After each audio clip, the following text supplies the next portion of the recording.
কষ্ট করতে হয়, কষ্ট না করলে যেন কৃষ্ট মেলে না। যাই হোক, একটা কথা আছে, কষ্ট করতে হবে। আমি জীবনে অনেক কষ্ট করেছি, আমি অনেক ছবি করেছি আউটডোরে লোকেশনে, বিভিন্ন জায়গায় গিয়েছি ডিরেক্টরের সাথে, প্রডিউসারের সাথে, রাস্তাঘাটে, গ্রামে গঞ্জে, শহরে, পানিতে, নদীতে, বিভিন্ন জায়গায় শুটিং করেছি।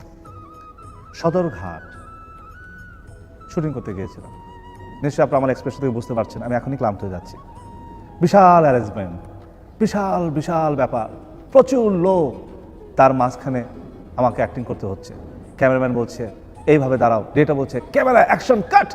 সাংঘাতিক অবস্থা, নার্ভাস হয়ে গেছিলাম যে এত লোকের সামনে আমি পারফরমেন্স করতে পারবো কিনা। যাই হোক, জামিল সাহেব যথেষ্ট সহযোগিতা করেছে।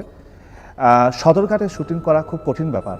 তো প্রথমেই জানাই সদরঘাটে যারা আমাদেরকে সহযোগিতা করেছে তাদেরকে আমার আন্তরিক শুভেচ্ছা, বিকজ তাদের সহযোগিতা ছাড়া কোনোভাবে শুটিং করা সম্ভব ছিল না। সেহেতু যারা আমাদেরকে সাহায্য করেছে তাদেরকে কি বলবো বলেন। নিশ্চয়ই আপনারা টিভিতে এই অনুষ্ঠানটা দেখছেন, আপনাদেরকে জানাই আন্তরিক শুভেচ্ছা।